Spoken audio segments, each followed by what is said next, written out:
Alors, bonjour Christophe. Bonjour Eric. Alors, je suis très heureux aujourd'hui de parler avec toi de tes œuvres et puis de ta carrière à Hollywood, parce qu'en fait, il s'agit vraiment d'une carrière outre-Manche. Alors, on sait que les artistes, ils rêvent un peu, et puis avoir un exemple un peu comme le tien de quelqu'un qui a réussi à introduire les studios et puis à faire un peu sa place, ça va intéresser un peu les gens. Alors, avant toute chose, j'aurais bien voulu que tu te présentes un peu, que tu nous dises un peu d'où tu viens et comment Ouais. est née cette vocation artistique un peu chez toi. Donc j'ai grandi en Auvergne en fait, à côté de Clermont-Ferrand, à Issoire. Et puis j'ai toujours rêvé je voulais faire une carrière artistique. Au début, c'était la bande dessinée. Et donc j'étais en contact à l'époque. J'étais devenu semi-professionnel j'étais en contact avec l'équipe qui avait fondé Métal Hurlant, en fait, le magazine Métal Hurlant, avec Philippe Cazat. Et donc Philippe Cazat m'avait proposé en fait à un moment donné de faire une série d'albums avec lui. Et puis au même moment, en fait, ce qui s'est passé, c'est que j'ai été en contact avec quelqu'un qui a pu me faire rentrer des studios un studio d'animation. À l'époque, c'était IDDH qui produisait les Tortues Ninja, qui avait distribué Goldorak en particulier. Et donc, j'ai pu présenter un dossier, en fait, un dossier personnel de travaux. Et c'est ce qui m'a permis de rentrer pour la première fois dans le dessin animé. Et puis, c'était une des branches qui m'intéressait, le dessin animé, la bande dessinée, l'illustration. Et la peinture m'intéressait, mais plus à un niveau illustratif. J'avais pas encore vraiment. J'étais intéressé par tous les grands maîtres du passé, tout ça, mais c'est venu quand même un petit peu plus tard où je me suis vraiment intéressé la technique des grands maîtres et tout l'aspect, je dirais, le patrimoine européen qu'on avait au niveau peinture. Ça a vraiment commencé au moment où je suis rentré dans l'animation. Parce qu'en fait, l'animation, donc j'ai commencé par faire du dessin de personnages, en fait. C'est un peu là que j'ai démarré. Puis après, ce qu'on appelle layout, donc c'est la conception des environnements et puis un petit peu le mouvement de caméra, en fait. Mais je ne suis pas trop rentré là-dedans, en fait. C'était plus le design de layout. Et puis, je suis devenu décorateur peintre. Et c'est là que où vraiment j'ai commencé de développer un amour de la peinture et puis où j'ai approfondi ma connaissance dans tout ce qui s'était fait avant, en fait.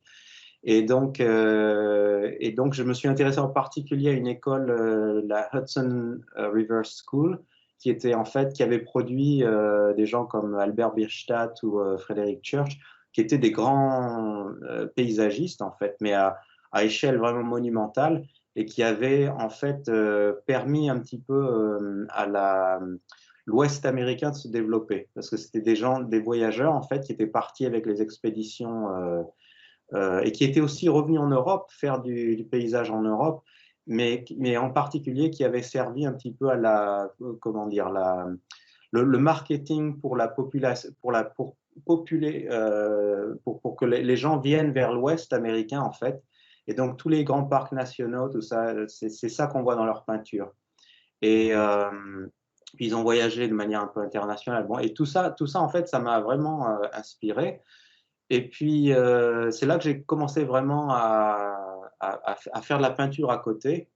Donc, quand je suis arrivé ici, donc j'ai commencé dans différents studios français. Et puis, j'ai atterri à Disney, en fait, en France. À l'époque, il y avait un studio en France, à Paris. Et donc, c'était mon premier long métrage avec Disney. Et ça s'appelait Dingo et Max. Et donc, en parallèle, j'ai vraiment commencé de m'intéresser à la peinture, mais la peinture plutôt au niveau style, je dirais, au niveau technique, c'était plus réalisme. Donc, j'étais intéressé par le réalisme, ce qui était assez peu commun, enfin, ce qui est toujours assez peu commun dans les écoles d'art, je dirais, institutionnelles, en France en particulier. Mais le réalisme, d'une manière générale, la technique réaliste revient actuellement en force. Et donc, mais à l'époque, moi, donc, j'avais pas tellement d'endroits où pêcher ça en dehors d'aller dans les musées, regarder de près les peintures, tout ça. Et il y avait quelques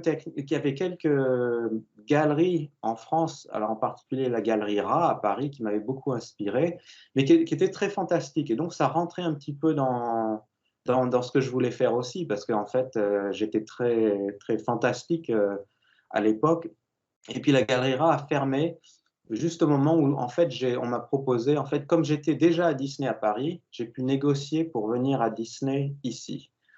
C'était au moment de Lion King, en fait, le Roi Lion. Le Roi Lion, quand il est sorti, a fait un tabac. Et donc, tous les gros studios hollywoodiens voulaient engager des artistes. Et donc, c'était le moment parfait, en fait, pour négocier, en fait. Donc, j'ai pu négocier de Paris avec Disney ici, et puis DreamWorks aussi, qui commençait juste à l'époque. Donc, en fait, ils s'arrachaient les artistes, donc c'était un moment parfait pour négocier.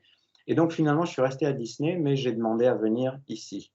Et c'est là que j'ai vraiment commencé non seulement une carrière un peu plus expansive en animation, mais aussi ma carrière artistique dans les galeries. Et donc, ma première galerie ici, c'était en fait la galerie Morpheus.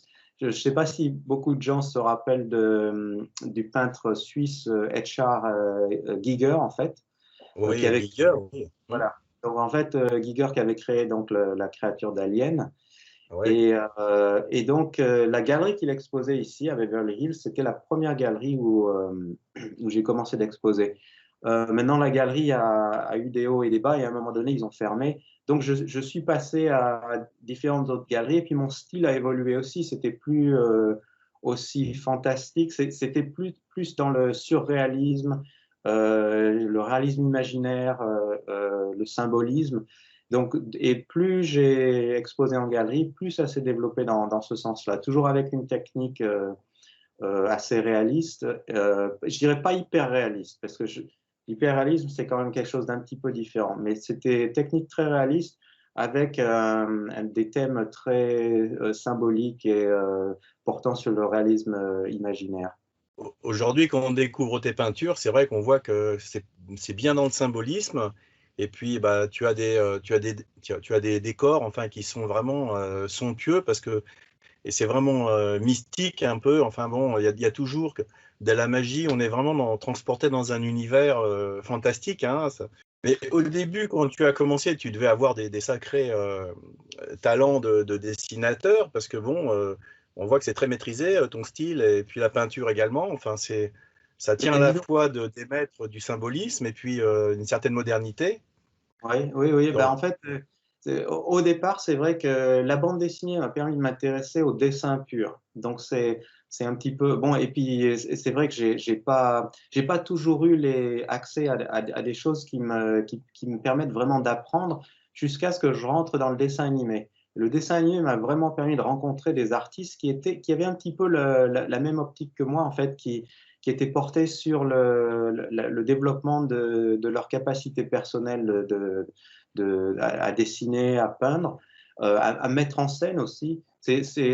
Être décorateur, ça m'a permis en fait de comprendre tout ça, la mise en scène, la lumière dans les décors, comment faire fonctionner l'œil dans le décor, l'œil de l'observateur. Toutes ces choses en fait qui sont très communes au théâtre, à la photographie, au film d'une manière générale. Et j'ai réutilisé tous ces outils en fait pour les transposer dans mon travail personnel. mais est-ce qu'un jour, quand tu étais plus jeune, tu avais imaginé aller vivre aux États-Unis, travailler pour Disney? Parce que Disney, c'est quand même Oui, quelque oui. chose qui est incroyable, quoi. Eh ben, curieusement, j'avais aucune idée en fait de comment y arriver, parce qu'en plus, je veux dire, partir d'une petite ville comme Issoire en pleine Cambrousse, au milieu de la France, je, je, c'est curieux. J'ai toujours dans mon esprit, je me rappelle toujours, j'écoutais la 9e symphonie de Dvorak du Nouveau Monde quand j'étais petit. Et j'avais ces visions de Sequoia National Park, en fait, qui était en fait et du Grand Canyon, qui était en fait sur la couverture du disque que mes parents avaient, en fait.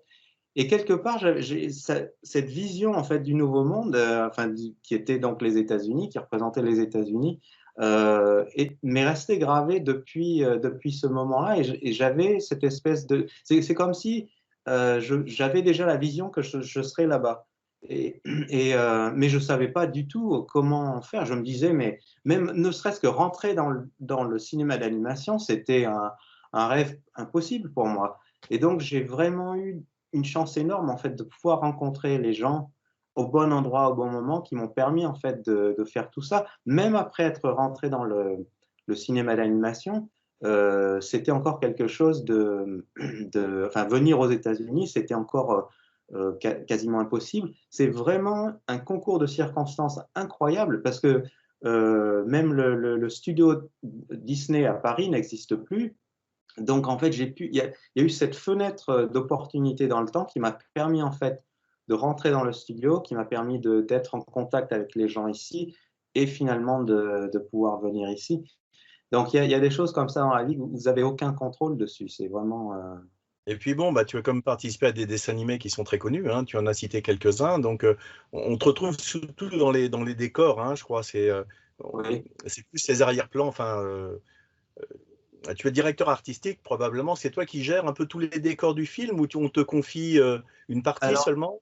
Alors, c'est très compartimenté. Donc, maintenant, je suis directeur artistique. Donc, après avoir été des années décorateur, donc je suis passé à ce qu'on appelle le développement visuel, donc qui est en fait être un des artistes qui participe au design et au développement de la couleur et de la lumière sur les films. Et en fait, de là, je suis devenu directeur artistique. Alors, en fait, directeur artistique, ça dépend de si on est en télévision ou en film long métrage. Donc en télévision, généralement, un directeur artistique s'occupe de tout, mais si la série est très complexe, généralement, il doit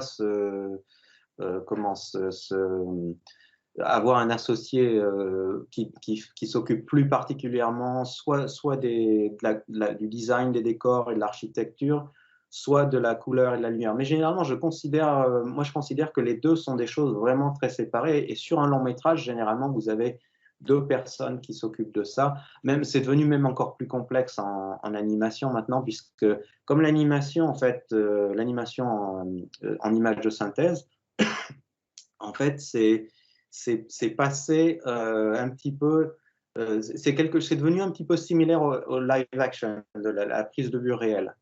C'est-à-dire que on essaye de répliquer en images de synthèse des images qui sont en fait très similaires aux images de prise de vue réelle, en fait. Donc, on recrée des environnements, mais on modifie légèrement, par exemple, sur le design des personnages. Bien sûr, on exagère les proportions, il y a des choses qui sont modifiées parce que c'est de l'animation, mais au niveau des corps, c'est très, très proche de la prise de vue réelle. Ce qu'on essaye de faire, c'est en fait, bien sûr, il faut tout reconstruire hein, à zéro, jusqu'au dernier petit boulon qu'on va voir dans le film, tout est reconstruit en 3 dimensions. Et après, et donc au niveau texture, c'est pareil, on va essayer de mettre des textures réalistes qu'on trouve dans la réalité.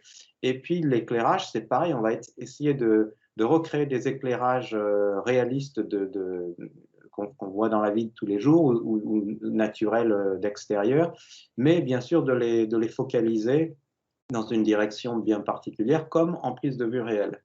Donc en fait, tout ça, alors au niveau lumière, en particulier lumière et couleur, ça c'est le travail du directeur artistique. Donc c'est un peu ma spécialité. Je me suis occupé aussi d'architecture et de design d'environnement. Alors en fait, tous ces dessins animés, bon, on voit que tu as eu des prix aussi parce que, alors, des prix, toi, c'est personnellement que tu as reçu ces prix. Tu as eu des choses quand même assez incroyables, des Emmy Awards, non? Il me semble, des Oui, choses comme ça. oui, j'ai 2 Emmy Awards, oui. Je dois dire, hein, le premier qu'on reçoit, c'est tellement surréaliste que pendant une semaine, l'Emmy était chez moi sur l'étagère et j'arrivais pas à croire que j'avais ça chez moi. Je me disais, mais c'est complètement surréaliste et mon nom est gravé dessus avec l'année. Et c'est vrai que c'est assez incroyable. Et puis j'en ai eu un deuxième, et là, ça devient complètement plus que surréaliste, oui, effectivement. Quand tu reçois ces Emmy, c'était une grande cérémonie, non? Oui, oui. Explique-nous un peu, il y a des gens connus, non? Ou tu es sur une grande scène? Euh, Disons qu'il y a des gens connus dans la télévision, effectivement, mais généralement, on n'a pas tellement de chance de les voir. Enfin, si on les voit à l'entrée, en fait, quand on arrive, parce qu'il y a le tapis rouge et puis il y a tous les photographes, et puis on nous donne l'opportunité d'être photographié, donc avant d'entrer. Et puis à la sortie, après, une fois que vous avez les mis, en fait, là, vous avez une autre série de photographes et journalistes qui sont là pour vous prendre en photo, etc. Oui, effectivement. Donc, je suis allé à la cérémonie des, des Emmy. Enfin, là maintenant, on peut pratiquement plus espérer mieux en termes de récompense aux professionnels. Mais du côté peinture, en fait, bon, est-ce que effectivement ta peinture, à côté de cette activité, bah, elle doit avoir un succès quand même, je suppose, hein, parce que ce que tu fais, c'est assez incroyable. Donc, comment ça se passe actuellement? Il y a beaucoup de gens qui t'apprécient, qui achètent tes peintures. Et en fait, ça dépend vraiment de la galerie où on est. Parce qu'en fait, c'est vrai qu'effectivement, il y a beaucoup d'intérêt vers mes peintures, mais c'est une question de connexion avec les. Parce que tout le monde n'est pas au courant le marketing, hein, je veux dire, le marketing, s'il n'y a pas le marketing derrière, en fait, les peintures, personne ne les connaît, quoi. Et Ouais. donc c'est vraiment une question de trouver la bonne galerie. Parce que même se marketer soi-même, ok, c'est bien, mais et c'est possible, plus que jamais aujourd'hui, c'est possible de le faire. Mais c'est un travail en soi. C'est tout un travail en soi, c'est un travail à plein temps. Et donc se marketer soi-même. Et en plus de ça, je dirais, être représenté par une galerie, c'est vraiment, surtout pour les collecteurs, c'est vraiment un gage de succès, en fait. Ça représente quelque chose, ça représente une image.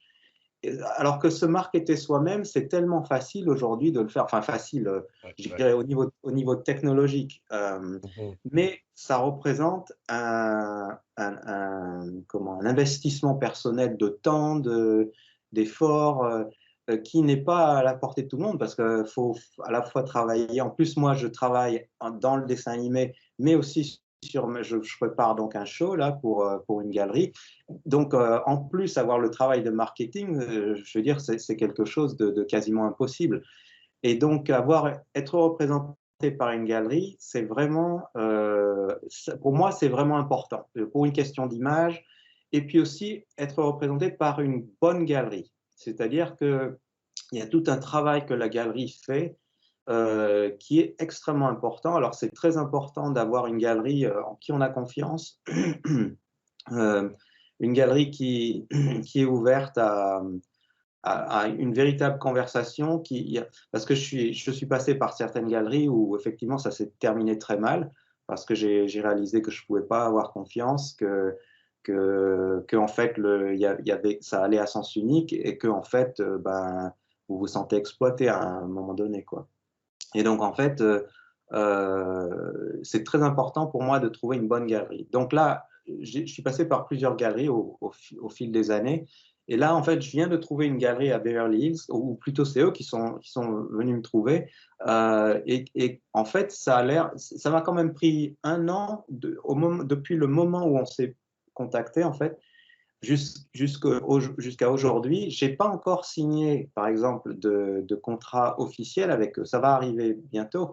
Mais c'était vraiment pendant un an une question de se jauger. Donc, je faisais des activités avec, enfin, en particulier le commercial de la galerie qui m'a contacté. Et donc, ça a pris en fait un an pour vraiment se jauger l'un l'autre et puis pour voir si vraiment il y a une confiance mutuelle qui est établie ou non. Et pour moi, ça, c'est très, très important. Parce que sans cette confiance-là, il ne peut pas y avoir de bon business. Et Ouais. donc voilà, donc là on est dans le processus moi je me suis préparé donc là depuis un an, je peins à côté donc beaucoup plus qu'avant, et puis donc on va voir dans les mois qui viennent comment les choses se passent. Est-ce que les États-Unis, au niveau peinture, est-ce que c'est un Eldorado pour les artistes français qui viendraient, ou il y a quand même des difficultés, c'est pas forcément facile de s'implanter? Il y a pas mal d'artistes déjà sur place. Oui, alors c'est en fait, pour moi, c'est plus une question, parce qu'il y a des collecteurs partout. Alors, je veux dire, l'objectif final quand même, ça reste que l'artiste fasse contact avec des collecteurs et qu'il soit en mesure d'investir dans son travail.